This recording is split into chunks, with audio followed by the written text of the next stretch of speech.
네, 오늘 도움 말씀 위해 가톨릭대학교 대전 성모병원 흉부외과 권종범 교수 나오셨습니다. 교수님 안녕하세요. 안녕하세요. 네, 교수님 반갑습니다. 네. 교수님이 일단은 심장 수술에 있어서 대가로도 꼽히시잖아요. 그동안 얼마나 많은 심장 수술을 좀 진행을 하셨을까요, 교수님? 저는 한 700례 정도 했습니다. 700회 정도요? 네. 네. 교수님에게 있어서 심장 수술이 굉장히 큰 의미를 가질 것 같습니다. 교수님 수술하시면서 좀 어떤 마음으로 수술을 하실까요? 제가 원하는 수술을 진행하고 있어서 거기에 대해서는 천직으로 알고 만족하고 지내고 있습니다. 그렇지만 네. 항상 기도하는 마음으로 네. 수술에 임할 수밖에 없습니다. 네. 오늘은 이제 심장 수술에 있어서 또 대가로 꼽히시는 권종범 교수님과 함께 관상동맥 질환에 대해 자세히 살펴보도록 하겠습니다. 자, 근데 교수님 일단 심장 질환하면 많은 분들이 겨울철에 좀 자주 발생하는 걸로 알고 있는데요. 여름철에도 좀 주의가 필요하다고요. 네, 여름철은 이제 땀이나 이런 수분을 많이 뺏기기 때문에 허혈 상태가 쉽게 유발될 수가 있습니다. 심한 여름, 더운 날씨 이럴 때 관상동맥 질환이 같이 잘 발생하고 있습니다. 이 심장 질환은 여름철에도 좀 주의가 필요한 질환인데요. 오늘은 이 심장 관리를 어떻게 하면 건강하게 할 수 있을지 하나씩 자세히 살펴보도록 하겠습니다. 자, 우선 관상동맥이란 무엇이고 어떤 기능을 할까요, 교수님? 관상동맥은 생긴 형태 때문에 붙여진 이름인데요. 형태요? 네. 네.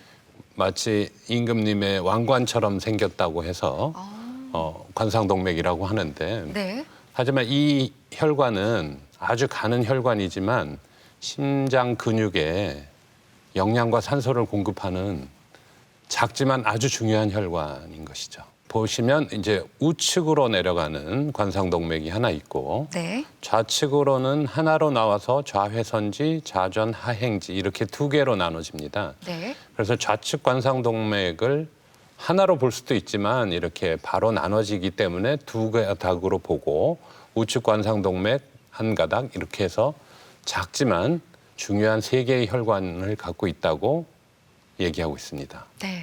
그럼 관상동맥은 어떤 기능을 할까요, 교수님? 조금 전에도 말씀드렸지만 심장은 쉬지 않고 뛰지 않습니까? 네. 그럼 거기에 필요한 혈액과 산소, 영양분들이 많이 필요하지 않습니까? 그걸 끊임없이 날라주고 있는 혈관입니다. 네, 정말 중요한 혈관인데요. 우리 몸에 산소와 영양분을 공급하는 이 왕관 모양의 관상동맥입니다. 그런데 이 관상동맥에 질환이 생기잖아요. 이 질환들은 도대체 왜 발생을 하는 걸까요? 요즘 서구적인 식생활로 해서 네. 콜레스테롤 같은 것들이 많이 올라가지 않습니까? 네. 그 외에 뭐 여러 가지 노폐물들이 혈관벽에 쌓이게 되면 그게 죽상경화증 또는 동맥경화증 이렇게 부르는데 네. 찐득찐득한 형태로 죽처럼 찐득찐득한 형태로 혈관벽을 좁게 만듭니다. 네. 그러면 혈액이 잘 못 가게 되겠죠. 그렇죠. 그렇게 해서 생기는 게 관상동맥 질환입니다. 이 죽상경화증이라고 하셨는데 찐득찐득한 찌꺼기 같은 것들이 지금 혈관에 쌓인다는 거잖아요. 네. 그러면 이 죽상경화증이 우리 혈관에서 어떤 문제들을 일으킬지 이 부분도 하나씩 좀 자세히 살펴볼까요? 죽상경화증으로 해서 혈관의 직경이 좁아지게 되면 네. 혈류가 줄어들게 되고 어떤 순간에 죽상경화증의 파열 같은 것이 일어나면서 혈소판, 그 우리 혈액 속의 혈소판들이 달라붙고 하면 혈전이 생겨서 완전히 막혀버립니다. 그러면 이제 피가 공급이 아예 안 되죠, 심장으로. 네. 그러면 상상하기 싫은 증상들이 대표적으로 흉통으로 나타나기 시작합니다. 협심증은 이 관상동맥 내경이 좁아지긴 했지만 그래도 아직 내경이 남아 있어서 혈류가 흐를 수 있는 상황에서 발생하는 증상이고요. 네. 심근경색증은 죽상경화반이 터지면서 혈전이 생겨서 완전히 폐쇄된 형태를 얘기하고 있습니다. 협심이잖아요. 네. 심장이 좁아지는다는 한문으로 쓰면 그런 의미거든요. 네. 그러니까 쥐어짜는 듯한 통증, 그 외에 뭐 목으로 뻗친다든지 왼쪽 팔로 뻗친다든지 여러 가지 증상들이 배꼽 위에서부터 턱 밑에까지 다양하게 나타날 수 있습니다. 네. 그리고 바로 옆에 있는 심근경색은 아까 말씀해 주신 대로 혈관이 완전히 막혀버린다고 하셨는데 막혀버리면 심장이 제 기능을 못 하잖아요. 네. 그러면서 생길 수 있는 문제도 있을 것 같아요. 일단은 심장의 기능이 떨어지겠고요. 그렇죠. 그다음에는 이제 통증이 이 협심증에서 느끼는 통증보다는 훨씬 더 강력한 통증이 오고 그 시간도 오래 지속되고 이제 나는 죽겠다. 이런 생각이 들 정도의 네. 다시는 경험하고 싶지 않은 통증이 오게 됩니다. 네. 이 죽상경화증은 정말 이런 무시무시한 관상동맥 질환의 원인이 될 수가 있는데요.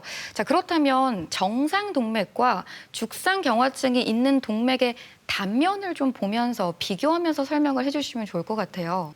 정상 동맥은 단면을 보시면 내경이 전혀 위축되지 않아서 정상적으로 혈류가 흐르게 되겠죠. 네. 그러나 죽상경화증이 오게 되면서 이렇게 혈관 내벽에 죽상반이 자리를 잡게 되면 혈관의 내경이 좁아져서 혈류가 감소되게 합니다. 죽상반은 죽상 모양의 그 덩어리를 말하는 거죠. 덩어리요? 예, 죽상경화증이 조금씩 쌓이다가 네. 이제 덩어리가 커지게 되면 마치 뭐 좀 딱딱한 형태를 네. 나타내는데 영어로는 플라그라고 하잖아요. 플라그. 네. 그럼 그것들이 만약에 혹시 터지게 되면 그게 혈전이 되는 거겠네요. 그렇죠. 거기에 혈전이 생기면서 네. 완전 폐쇄되게 되겠죠. 네. 그럼 이런 혈전이나 죽상반들이 혈관을 막게 될 텐데 이게 막히는 것도 한 번에 쫙 막히는 게 아니잖아요. 그렇죠. 단계가 서서히. 좀 있을 것 같아요. 그 단계는 제일 처음에 조금 막혔을 때 안정형 협심증으로 나타나고 그다음에 조금 더 증세가 심하고 조금 더 막히면 우리가 불안정형 협심증이라고 부르게 되고요. 네. 우측에 보면 정상적인 관상동맥의 직경이 보이고요. 그다음에 안정형 협심증이나 불안정형 협심증 때는 이렇게 혈류는 가지만 좁아진 형태를 얘기하고 네. 그다음에 심근경색증이 오면 완전히 폐쇄되는 이런 형태를 나타내는데 네. 우리가 안정형이라고 하는 협심증은 통증이 아주 심하지는 않지만 좀 쉬면 한 10분 이내에 통증이 사라지는 형태의 협심증을 얘기하고 네. 불안정형 협심증은 조금 더 증세가 심해져서 쉬고 있을 때도 통증이 오고 시도 네. 때도 없이 통증이 오는 거죠. 그러니까 네. 무슨 운동을 할 때는 뭐 당연히 올 수 있고요. 그래서 우리가 불안정형 협심증이라고 부르고요. 심근경색증은 가만히 있다가 그냥 오는 거니까. 그래서 우리가 불안정형 협심증하고 급성 심근경색증하고 이 두 가지를 아주 위중한 질환으로 나눠서 급성 관상동맥 증후군이라고 우리가 이렇게 따로 지칭을 합니다. 네. 그 외에 이제 약간 변이형 형태의 협심증도 있습니다. 네. 변이형 형태 협심증이라고 하셨는데 변이라고 하니까 네. 그 위에 그 질환들과는 좀 다른 이유로 좁아지지 않았을까 싶은데요. 네, 맞습니다. 변이형 협심증도 한번 좀 짚어볼까요? 변이형 협심증은 그 관상동맥 자체의 질병, 그러니까 죽상반이나 이런 건 없어서 그 정상적인 관상동맥이 네. 어떤 자극에 의해서 다리에 쥐가 나듯이 수축, 경축을 하게 되면서 네. 직경이 좁아지는 거죠. 그래서 결과는 협심증으로 나타날 수 있고 네. 심한 경우에는 심근경색증까지 초래할 수도 있는데 네. 이 변이형 협심증은 주로 이제 아침이라든지 그다음에 술을 드신 다음 날 아침 이럴 네. 때 차가운 날씨 이럴 때 조심해야 되는데 뭐 약 드시고 하면 이 질환은 회복이 잘 됩니다. 아, 자연스럽게 회복이 될 수 있는 수준인 거네요. 네, 약을 드시면 됩니다. 네. 이렇게 사실 관상동맥 질환은 생명과 너무 직결돼 있어서 정말 무서운 질환이다라는 생각이 점점 더 드는데요. 이 관상동맥 질환에도 위험도가 있잖아요. 아까도 네. 잠깐 언급을 해주셨지만 위험도에 대해서도 좀 짚어볼까요? 위험도는 이제 안정형 협심증보다는 불안정형 협심증이 더 위험도가 높고 네. 심근경색증은 훨씬 더 치명적이라서 우리가 불안정형 협심증이나 급성 심근경색증 같은 증상이 나타나면 네. 119를 불러야 됩니다. 바로. 네. 말씀해 주신 것처럼 급성 심근경색증 같은 경우에는 이제 아예 혈류가 완전히 차단되어 버릴 수 있으니까 이 급사의 위험도 있잖아요. 아, 그렇죠. 네. 교수님은 워낙 병원에서 이런 케이스들을 많이 보셨을 것 같은데 이게 얼만큼 위험할까요? 통상 그 심근경색증의 위험도 사망률이죠. 사망률을 보면 30에서 40% 사이 정도 되는데요. 증상이 나타났을 때 119를 부른다고 해도 대략 병원에 못 오시는 분들이 20% 정도 되고요. 네. 병원에 들어와서 중재 시술을 받는다든지 응급 관상동맥 우회로 수술을 받아도 네. 대략 병원 안에서 15% 정도의 사망률을 보이고 있기 때문에 아주 응급을 다투고 위중한 질환입니다. 네. 이 정도면 골든타임이 정말 중요할 것 같은데요. 네네. 한 몇 분 정도로 보시나요? 뭐 경우에 따라서 틀리지만 빠르면 빠를수록 좋은데 저희들은 통상 2시간 이내에는 병원에 도착하는 것이 좋겠다. 네. 그렇게 생각하고 있고요. 30분 이내면 가장 좋겠습니다. 어쨌든 사망률이 상당히 높습니다. 이 관상동맥 질환이 내가 가지고 있는지 평소에 좀 아는 게 중요할 것 같은데요. 네. 이런 증상이 있으면 협심증이나 심근경색을 의심해 봐야 합니다는 증상들이 있다면 어떤 게 좀 있을까요? 일단 가슴 쪽에 심한 흉통이 온다든지 네. 이러한 흉통이 왼쪽 팔이나 어깨, 그다음에 목 쪽으로 전이가 된다든지 그다음에 통증이 뭐 2분에서 5분 정도 지속되는데 가만히 앉아서 쉰다든지 10분 정도 내에 통증이 소실되면 이런 건 협심증의 증상으로 보고요. 그다음에 역시 차가운 날씨라든지 식사 후 그다음에 아침 시간 잘 아시는 약이지만 혀 밑에 넣는 니트로글리세린이라는 설화정을 넣었을 때 네. 증상이 회복되면 이건 협심증에 해당하겠죠. 니트로글리세린 이게 약간 혈관을 확장해주는 그런 약일까요? 맞습니다. 협심증이면 이런 증상을 좀 의심해 볼 수 있고 심근경색의 경우에는 어떤 증상이 있을까요? 심근경색의 경우에는 아까 얘기했던 통증이 훨씬 더 격심하게 나타나고요. 네. 그다음에 통증이 쉰다고 가라앉지 않죠.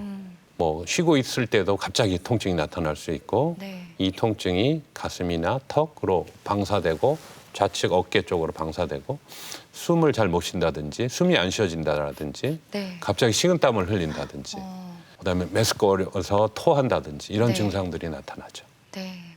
아무래도 이제 관상동맥 질환은 시간을 다투는 질환이다 보니까 이런 증상들이 나타났다 하면 빨리 병원을 찾아가 보시는 게 좋을 것 같습니다. 대전 MBC 건강플러스 오늘은 관상동맥 질환에 대해 살펴보고 있는데요. 이번에는 병원에 직접 찾아가 환자들을 만나보고 진단 방법과 치료법에 대해 살펴보겠습니다. 화면으로 만나보시죠. 심장을 둘러싼 모습이 마치 왕관처럼 생겼다고 해서 왕의 혈관으로 불리는 관상동맥. 심장이 잘 뛰려면 산소와 양분을 공급하는 관상동맥이 건강해야 한다. 세 가닥의 관상동맥 중 가운데 혈관은 심장의 절반 이상의 양분을 공급하고 2개의 혈관이 나머지 역할을 맡고 있는데 다양한 이유로 협착되거나 막힐 수 있다. 어떤 증상으로 절 찾아오시게 되셨어요? 최근에 운동을 시작했는데 네. 좀 무리해서 하고 나면 가슴에 좀 통증이 생기더라고요. 찌릿찌릿하고 약간 묵직한 느낌이 생겨서. 그 통증이 지속되는 시간이라든지 아니면 그 통증이 일주일에 몇 회 정도 나타났는지 이런 거는 어땠습니까? 일주일에 한두 번 정도 통증이 있었었고요. 그다음에 쉬고 있으면 1, 2분 안에 통증은 바로 사라졌어요. 가족력이 있다든지 아니면 본인이 당뇨를 앓고 있다든지 아니면 뭐 고지혈증이 있다든지 이런 경우가 환자분한테는 해당이 되십니까?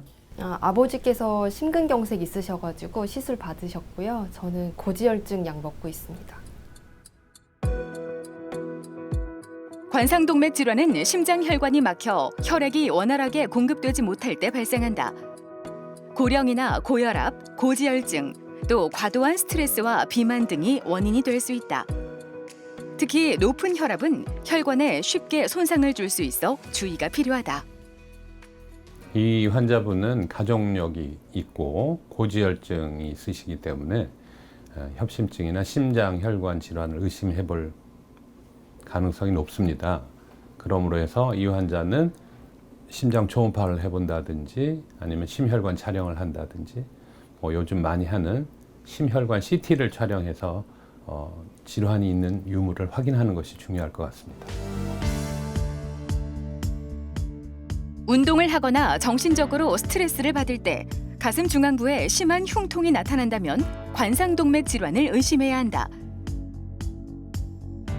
증상에 따라 문진과 함께 심장 초음파와 심전도, 혈액 검사는 물론 정확한 원인을 찾기 위해 환자의 상태에 따라 약물 치료나 관상동맥 조영술을 시행하기도 한다. 퇴원하신 지 일주일 되셨네요. 일주일 동안 뭐 크게 뭐 불편하신 점이나 특이사항이 있으셨습니까? 뭐 특별한 건 없었고요. 수술한 부위가 조금 불편한 상황 말고는 없었습니다. 운동은 어떻게 하고 계시는지, 뭐 강도가 높은 운동을 하시는지 아니면 산책 정도 하시는지 하고요. 그다음에 금연은 꼭 지키시고 계시는 거죠? 가볍게 산책 2시간 정도 하고 있고요. 금연은 잘 하고 있습니다. 퇴원하시고 생활하시는 중에 그 수술 전에 느꼈던 가슴에 극심한 통증이 뭐 나타나거나 뭐 그런 적은 있습니까? 없습니다. 매일 드시는 약 뭐 드실 때 크게 부작용이나 뭐 거부감 같은 건 없으십니까? 약은 정해진 시간에 잘 복용하고 있습니다. 스트레스와 더불어 과음이나 흡연 같은 생활 습관도 관상동맥에 영향을 미친다. 특히 죽상동맥경화의 위험인자로 꼽히는 고혈압, 당뇨병, 고지혈증 등의 조기 발견을 위해 주기적인 검진과 관리가 중요하다. 이 환자는 과거 중재 시술이 어려워서 관상동맥 우회로 수술을 받으신 분으로서요. 앞으로 이 치료가 끝이 아니고 앞으로도 병의 재발이라든지 진행이 충분히 있을 수 있기 때문에 금연은 철저하게 지켜주셔야 될 것이고요. 약물 잘 복용하셔야 될 것 같고 그 외에 건전한 식생활 습관을 유지하는 것이 제일 중요할 것 같습니다. 관상동맥 조영술은 가느다란 관을 손목이나 사타구니 동맥에 삽입해 관상동맥까지 진입한 뒤 조영제를 주사하는 방법이다. 관상동맥의 해부학적인 모양을 여러 각도에서 촬영하게 되는데 병변의 위치와 좁아진 정도, 좁아진 혈관의 개수를 확인한 후 수술이나 시술 여부를 결정하게 된다. 일단 흉통이 발생하게 되면 협심증을 의심하시고 병원을 찾아서 검사를 받고 진단을 받으시는 것이 중요하고요. 만약에 여러 차례 통증이 오는데도 방치를 하게 된다면 심근경색으로 진행하게 되는데 심근경색은 심하게는 사망률을 30~40%까지도 응급으로 발생할 수 있는 질환이기 때문에 신경을 쓰셔야 될 것 같고요. 따라서 가슴에 흉통이 가끔 온다든지 스쳐가게 되면 반드시 병원에 가셔서 진료를 받아보시는 것이 좋겠습니다. 돌연사의 80%를 차지하는 관상동맥 질환. 치료의 골든타임이 무엇보다 중요한 관상동맥 질환은 지속적인 관리도 필요하다. 시술이나 수술이 치료의 끝이 아니라 기저질환의 철저한 관리가 중요하다. 가슴 속 시한폭탄이라 불리는 관상동맥 질환. 관리하지 않으면 돌이킬 수 없다. 병원을 찾아가서 환자들을 만나보고 관상동맥 질환에 대해 자세히 살펴봤습니다. 자, 계속해서 교수님과 이야기를 좀 나눠보도록 하겠습니다. 이 교수님 같은 경우에는 워낙 많이 또 수술을 시행을 하셨고 환자분들 가운데서는 일상으로 회복하신 분들도 굉장히 많으시잖아요. 교수님이 수술을 진행하시다가 좀 기억에 남는 사례들도 굉장히 많을 것 같습니다. 예, 뭐 이제 우리가 수술이 끝나고 이제 체외 순환을 이탈하려고 할 때 네. 혈압이 떨어졌던 환자가 있는데 우측 관상동맥을 우회 수술을 했는데 네. 혈압이 떨어지고 해서 다시 체외 순환을 정지 못 시키고 다시 우측 관상동맥 이었던 부위를 다시 문압을 띄고 다시 문압을 하고 그걸 한 2~3차례 한 후에 겨우 체외 순환을 이탈할 수 있었던 경우 그런 네. 환자들은 물론 제 실력이 부족해서 그랬겠지만 뭐 기억에 많이 남습니다. 네. 환자를 살리려고 여러 가지 과정들을 반복한 끝에 딱 환자가 살았을 때 교수님 그때 마음은 어떠세요? 네, 일단은 신께 감사하는 게 우선인 것 같습니다. 아무래도 결과가 관상동맥 수술은 잘못되면 살아서 나오기 어렵거든요. 네. 그렇기 때문에 다들 스트레스를 많이 받는 외과 의사지만 네. 특히 심장 수술 전문의들은 조금 스트레스의 강도가 조금 더 심하다고 볼 수 있습니다. 네. 그래도 사람을 살리면 전문의들은 그 기억으로 또 살아가시잖아요. 잘 아십니다. 네. 사람이 할 수 있는 일 중에 정말 가장 위대한 일이 아닐까 싶습니다. 지금부터는 관상동맥 질환의 원인부터 치료법까지 또 하나씩 자세히 살펴보도록 하겠습니다. 자, 우선 관상동맥 질환의 원인, 위험인자에는 어떤 것들이 좀 있을까요, 교수님? 연령이 이제 노화되면 남자는 45세, 여자는 55세 이상 되면 관상동맥 심장 질환에 많이 노출이 되고요. 그다음에 가족력으로서 즉 사촌 이내에 남자가 뭐 관상동맥 질환을 앓고 있는데 55세 미만. 네. 그다음에 여성분들로선 65세 미만의 가족력이 있다든지 이런 경우. 그 외에 고혈압이라든지 당뇨, 잘 알려진 고지혈증, 콜레스테롤이 높은 고지혈증, 그다음에 담배 피우시는 분, 그다음에 뚱뚱하시고 운동 별로 안 하시는 분들, 그다음에 많은 스트레스로 항상 가슴이 아프다 정도의 머리가 지끈지끈하다 이런 분들한테 위험 인자가 되겠습니다. 네, 이런 여러 가지 좀 조절을 해볼 수 있는 또 위험 인자까지 살펴봤습니다. 자, 그럼 지금부터는 교수님이 치료를 하셨던 환자들의 사례를 하나씩 살펴보면서 이야기를 나눠보도록 하겠습니다. 먼저 첫 번째 환자는 어떤 사례일까요? 요즘 이제 젊은 분들에게도 관상동맥 질환이 많이 나타나기 시작하는데 네. 이 환자가 그런 환자로서 35세 남자 환자가 가슴에 급격한 통증을 주소로 응급실을 내원했습니다. 네. 응급실에서 기본적으로 촬영한 심전도 소견을 보면 우측 관상동맥에 문제가 나타나는 전형적인 ST 분절 상승, 이렇게 높이가 조금 올라가 있는 걸 네. ST 분절 상승의 급성 심근경색증으로 확인되었습니다. 심전도 검사라고 하셨는데 어떤 검사일까요? 응급실에 도착하면 흉통으로 도착하면 네. 가슴에 전극을 붙여서 전극을 붙여서 전극을 하는, 붙여서 네. 그래프를 찍는 것입니다. 네. 네. 자, 그럼 아까 말씀하신 대로 우측 관상동맥에 문제가 있다고 했는데요. 영상을 가져오셨네요. 네. 그래서 저희들이 심장 조영술을 시행했습니다. 좌측에 보면 좌측 관상동맥은 막힌 부분이 없습니다. 우측 이 화면을 보시면 네. 우측 관상동맥이 이렇게 C자 형태로 나타나야 되는데 기시부에서 완전히 폐쇄돼 있습니다. 그래서 우측 관상동맥이 막힌 급성 심근경색 환자입니다. 네. 급성 심근경색이요. 이 정도면 위험한 중증 수준이잖아요. 그렇죠. 이 정도면 어떤 수술을 하나요? 시술을 하나요? 다음 보시면 가느다란 철선을 통해서 막힌 부위를 통과시킵니다. 네. 그리고 풍선을 이용해서 부풀려서 혈류를 조금 개선해주고 네.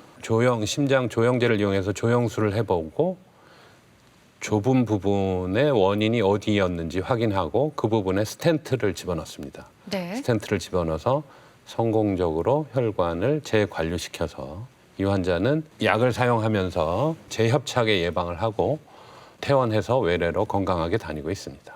네. 빨리 혈관을 좀 확장시킨 다음에 스텐트를 삽입을 해서 혈관을 확장하는 그런 시술이겠네요. 그렇죠. 네, 이런 시술법까지 살펴봤고요. 급성 위험이 높은 것 중에 하나가 불안정 협심증이라고 하셨거든요. 이 환자의 경우도 좀 살펴볼까요? 이 환자는 63세 남자 환자고 2차례의 뇌경색 과거력이 있습니다. 그리고 당뇨가 심하고 네. 고지혈증이 있어서 여러 가지 혈관 질환에 노출돼 있었습니다. 네. 담배는 물론 태우셨고 본인은 부정하지만 태우셨고요. 네. 가족력이 있었습니다. 그리고 10일 전부터 주된 증상은 호흡곤란으로 내과 외래를 방문하게 되었고 심장 초음파를 시행했을 때 네. EF라고 하는 것은 심장 구출률인데 네. 50% 미만으로 들어가면 심부전 상태로 표시합니다. 그러니까 20%면 10개 들어오면 2개를 심장이 짜내는 거니까 거의 네. 심장이 기능이 금실금실 약화됐네요. 한다고 보시면 되겠죠. 네, 네. 그럼 이런 경우에는 어떤 치료를 좀 받아볼까요? 저희는 이제 기간이 오래 안 돼서 불안정 협심증으로 의심하고 관상동맥 조영술을 시행했습니다. 그러면 좌측을 보시면 좌전 하행지, 가장 중요한 좌전 하행지가 나오다가 잘 안 보입니다. 그리고 두 번째 가운데 있는 조영술 사진을 보면 이 좌측 회선지 기시부가 네. 아주 좁아져 있는 모습을 보이고요. 네. 우측 세 번째 우측에 있는 사진을 보시면 우관상동맥이 여러 군데가 좁아져 있어서 이건 삼혈관 질환. 혈관이 세 네. 개가 모두 막혀 있는 삼혈관 질환으로 확인을 하고 네. 심장내과 의사들과 상의를 해서 어느 형태로 재관리를 시켜주는 것이 좋겠다 생각을 해서 저희들은 여러 혈관 질환이고 복잡 질환이기 때문에 관상동맥 우회 수술이 적합하다고 생각해서 네. 가슴을 열고 우회 수술을 시행하고 네. 건강하게 얼마 전에 퇴원하셨습니다. 아, 그렇군요. 그러니까 세 개의 이 혈관이 모두 문제가 있으니까 풍선이나 스텐트로는 안 되는 거네요. 안 되는 건 아니지만 네. 더 적절한 것이 이분은 연세도 젊고 당뇨가 있고 이런 분들은 관상동맥 우회 수술이 조금 더 추천됩니다. 네. 자, 관상동맥 우회술 받아본 경우도 한번 살펴봤고요. 다음으로는 안정형 협심증 이 부분도 살펴볼까요? 네, 보통 이제 안정형 협심증은 저희들이 평소에는 그렇게 통증이 안 나타나지만 네. 운동을 한다든지 그다음에 심하게 스트레스를 받는다든지 네. 이런 심장에 부하가 걸리게 되면 통증이 나타나는 거라서 안정형이라고 하는 것이죠. 네. 그래서 이 환자는 71세 남성 환자인데 2년 전부터 운동만 하면 약간 통증이 오는 거죠. 근데 최근에 이제 통증이 조금 더 심해서 네. 병원을 찾게 된 것입니다. 근데 교수님 이런 분들 진짜 많을 것 같아요. 병원을 찾아보면 좀 심각한 경우일 수도 있고요. 그때 병원을 찾는 이유는 그게 빈도가 자주 온다든지 통증의 강도가 증가하기 때문에 오셨겠죠. 네. 그래서 이분은 이제 진단은 안정형 협심증으로 저희들이 진단을 했고요. 그래서 심혈관 촬영을 했는데 보시면 좌측 회선지 기시부가 네. 많이 좁아져 있고요. 네. 다음 사진을 보겠습니다. 다음 사진을 보면 좌전 하행지가 네. 입구 부분이 기시부에서 조금 내려와서 좁지 않습니까? 네. 그리고 좌전 하행지에 가지가 있어요. 가지 혈관이 큰 혈관이 있는데 그 입구가 또 좁아요. 아. 그래서 이분은 좌측 관상동맥의 회선지와 좌전 하행지 그리고 네. 좌전 하행지의 가지가 좁은 복잡한 형태의 네. 협착을 갖고 있었습니다. 네. 그래서 이분은 이렇게 보시면 스텐트를 넣었습니다. 스텐트. 네. 스텐트를 3개의 스텐트를 이용해서 좁아진 혈관 부위를 모두 정상 혈류로 만들어서 내경을 다 확보했습니다. 그래서 이 환자도 건강하게 잘 퇴원해서 잘 지내고 있습니다. 네. 아무래도 관상동맥 질환의 경우에는 뭐 심장의 기능이라든지 아니면 혈관이 얼마나 좁아져 있는지 이걸 확인하는 게 가장 중요할 것 같은데요. 네. 선생님은 이제 병원에서 어떤 검사를 주로 하실까요? 일단 심장에 그 질환이 의심이 되면 심전도는 기본이 되겠습니다. 심전도, 심전도가 네. 기본이 되고 그 다음에 이제 운동 부하 검사라고 그래서 우리 트레드밀이라고 그래서 이렇게 런닝머신 네. 있잖아요. 그런 형태로 생긴 그런 곳을 뭐 걷게 한다든지 조금 네. 빨리 걷게 한다든지 네. 뛰게 한다든지 경사도를 높여서 네. 뭐 걷게 한다든지 이렇게 하면서 심전도를 찍는 거예요. 심장 기능을 확인하는 거죠. 그렇죠. 네. 그래서 심전도를 찍으면서 이런 운동 부하를 하면서 심전도를 찍는다든지 네. 하고 나자마자 뭐 이렇게 약물을 주입해서 뛰지 못하시는 분들 있잖아요. 그렇죠. 그런 분들은 이제 약물을 주사해서 심장을 빨리 뛰게 만들어서 초음파를 본다든지 네. 그다음에 심근 관리 스캔이라고 그래서 어느 부분에 피가 잘 가는지 안 가는지 네. 이런 걸 확인할 수도 있고 마치 우리 해부학처럼 보이는 3차원 CT가 있어요. 네. 관상동맥 CT를 찍어서 네. 좁은 부위를 확인할 수도 있습니다. 네. 자, 그러면 이렇게 검사를 하시다가 뭔가 관상동맥 질환 같은데 하고 확진을 좀 내리셔야 되잖아요. 네네. 이럴 때는 조영술을 좀 많이 사용하시지 않을까 싶습니다. 네네. 이 심장 조영술은 이제 어디가 좁은지를 네. 정확히 확인할 수 있고요. 어떤 치료 계획을 세울 것인가에 베이스가 되는 것이죠. 네. 그러면 이쪽 보시면 이제 우측 관상동맥이 이렇게 나타나고 있고요. 네. 그다음에 좌측 관상동맥이 이렇게 보이고 있습니다. 그래서 이 여기에서 이제 좁은 부분이 있는지를 확인하고 거기에 맞는 시술을 할 것인지 수술을 할 것인지 치료 계획을 세울 수 있는 검사가 바로 관상동맥 조영술입니다. 네, 그럼 이제 이런 검사들을 통해서 치료를 본격적으로 해보실 텐데요. 네. 치료법도 조금 살펴볼게요. 약물 치료가 일단 기본이 되고 수술 후에도 약물은 완전히 끊을 수는 없습니다. 네. 그래서 약물 치료가 가장 베이스가 되겠고요. 그다음에 그 급성이라든지 불안정형 협심증, 네. 심근경색일 때 저희들이 사용하는 방법이 이런 스텐트 시술을 한다든지 네. 아까 제가 하는 외과적으로 관상동맥 우회로 수술을 한다든지 네. 이렇게 되겠죠. 수술 전이나 시술 전후에는 반드시 약물은 기본적으로 치료의 기본이 되겠습니다. 네. 자, 그럼 관상동맥 우회술 아까부터 잠깐 언급을 하셨는데 어떤 수술일지 조금 더 자세히 살펴보겠습니다.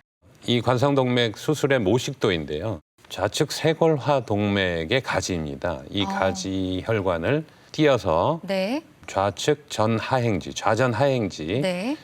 협착 부위 아래쪽에 저희들이 루페라는 돋보기를 끼고 여기다 연결을 해주는 것이죠. 네. 그리고 요골 동맥을 사용하기도 하고 이런 이식 동맥은 요골 동맥을 사용하기도 하고 간혹 다리에서 정맥을 띄어다가 이렇게 중요한 데 사용합니다.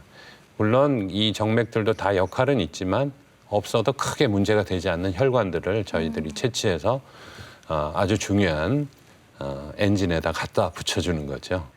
워낙 관상동맥 수술 같은 경우는 개흉을 하다 보니까 인공심폐기를 좀 많이 사용을 하지 않을까 싶은데요. 맞습니다. 요즘에는 또 인공심폐기를 사용하지 않고도 수술을 할 수 있다면서요? 네. 통상 이제 심장 수술에서는 인공심폐기가 뭐 기본이었죠. 네. 기본이었는데 이제 아직 판막 수술, 판막 치환술이나 네. 판막 수술은 부득이 사용을 해야 되고요. 관상동맥 우회로 수술은 뛰는 심장에서도 수술을 할 수 있습니다. 그래서 심폐기를 사용하지 않고 네. 여러 가지 기구를 이용해서 네. 수술을 할 수 있습니다. 그러면 이런 경우는 무조건 다 개흉을 하는 건지 아니면 최소 침습으로도 수술을 할 수 있나요, 선생님? 개흉의 크기에 따라서 최소 침습을라고 부를 수 있는데 네. 최소 침습 수술도 가능은 합니다. 왼쪽 가슴의 일부를 절개해서 단일 혈관을 연결할 때 네. 사용되는 경우도 있습니다. 그렇군요. 네. 자, 그런데 모든 케이스라고 해서 다 우회술을 사용하는 건 아닐 것 같은데요. 우회술은 이럴 때 시행합니다. 어떤 경우가 있을까요? 관상동맥 우회 수술은 스텐트가 불가능한 경우, 스텐트를 실패한 경우에 사용되겠죠. 그리고 좌측 관상동맥이 나눠지기 전에 아주 심각한 협착 병변이 있을 때, 물론 스텐트도 가능하지만 관상동맥 우회로 수술이 더 추천된다는 것이죠. 네. 그다음에 여러 혈관들이 복잡한 병변이 있을 때, 네. 다발성 병변이라든지 길고 심하게 좁아진 경우라든지 스텐트가 너무 여러 개가 들어가야 된다든지 하는 경우는 네. 관상동맥 우회로 수술이 더 뛰어납니다. 그래서 스텐트가 대세이지만 스텐트가 전부는 아닌 것이 과거에 스텐트는 1년에 재협착률이 20% 정도 됐으나 요즘은 스텐트가 더 좋아져서 많이 발전되었지만 아직도 1년에 재협착률이 10% 정도 되고 있습니다. 그래서 스텐트가 대세지만 관상동맥 우회로 수술은 10년 동안 협착률이 5% 미만입니다. 네, 그래서 안 되는 경우에는 네. 관상동맥 우회 수술이 그 부분을 커버하고 있으니까 너무 걱정 안 하셔도 됩니다. 네. 자, 오늘은 이렇게 관상동맥 질환의 원인부터 치료법까지 자세하게 살펴봤는데요. 관상동맥 질환 정리를 한번 쭉 해주시면 좋을 것 같습니다, 교수님. 네, 관상동맥 질환을 예방하기 위해서 우리가 적절한 운동을 하셔야 되겠고 네. 그다음에 적절한 체중 관리, 그래서 체질량 지수가 25 미만으로 유지하시는 게 좋겠고요. 그다음에 식사는 채식을 많이 하시면 좋겠죠, 아무래도. 그리고 네. 고혈압이라든지 콩팥이 부전, 심부전 이런 분들은 저염식 식사가 추천되지 않습니까? 그다음에 당뇨 환자들은 당뇨식을 잘 하셔야 되겠고 군것질, 인스턴트 식품 이런 거 자제하면 좋겠습니다. 그리고 운동은 대략 최대 심박수의 55에서 75%라고 썼는데 아주 숨이 많이 차지 않는 정도로 해서 주 한 4회 내지 한 6회까지 하시면 좋겠습니다. 담배는 안 됩니다. 술은 아주 조금입니다. 그다음에 스트레스는 날려버리시면 좋겠습니다. 네. 대전 MBC 건강플러스 오늘은 관상동맥 질환에 대해 자세히 살펴봤습니다. 이번에는 이와 관련된 오해와 진실을 OX로 풀어보겠습니다. 네, 관상동맥 질환과 관련된 OX 질문 준비했습니다. 먼저 첫 번째 질문인데요. 협심증 약은 평생 먹어야 한다. O일까요? X일까요? 네, 정답은 O입니다. 스텐트 시술을 받든 수술을 하든 그 치료법이 잘 유지되고 오래 지탱하기 위해서는 반드시 아스피린이라든지 항혈전제라든지 그다음에 항혈소판제제 이런 것들을 드셔야 되겠고요. 그다음에 혈관의 재협착을 방지하는 약들을 드시고 그다음에 고지혈증을 예방하는 약들을 드셔야 됩니다. 네, 두 번째 OX 질문 드립니다. 다리 혈관에 문제가 있는 사람은 관상동맥 질환이 있을 가능성이 높다. O일까요? X일까요? 정답은 O입니다. 다리 혈관 중에 특히 정맥보다는 동맥 말초혈관이 막혀서 고생하시는 분들은 심장 관상동맥도 문제가 있을 수 있고 그다음에 경동맥이라고 뇌로 올라가는 혈관에도 문제가 있을 수 있습니다. 물론 이제 그런 분들은 당뇨라든지 담배를 태운다든지 위험 인자를 다 갖고 있기 때문에 여러 가지 동맥 질환들이 같이 발생할 수 있습니다. 네, 이어서 질문 드립니다. 갑상샘 이상은 심혈관 질환의 문제를 일으킬 수 있다. O일까요? X일까요? 정답은 O입니다. 갑상선 기능이 활발히 올라가 있는 분들은 아무래도 대사량이 늘어나고 맥박이 빨라지고 혈압이 올라가고 이렇습니다. 그런 상태를 쭉 유지한다면 당연히 심장에 질환이 올 수 있죠. 그래서 갑상샘 질환을 잘 컨트롤하는 것이 심장 질환을 예방하는 데 중요한 역할을 할 수 있습니다. 네, 다음 OX 질문 드립니다. 관상동맥 우회술은 효과가 영구적이다. 이건 O일까요? X일까요?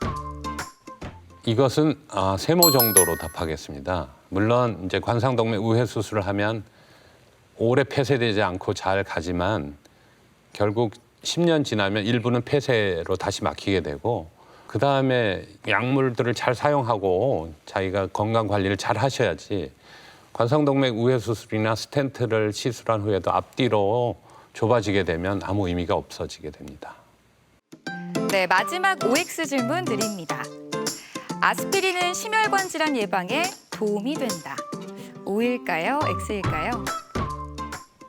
이번 문제도 세모 정도로 보겠습니다. 그 심혈관 질환의 위험 인자를 갖고 있는 분, 고지혈증이 있다든지 담배를 태우신다든지 고혈압이 심하다, 당뇨가 있다 이런 분들은 도움이 될 수 있습니다.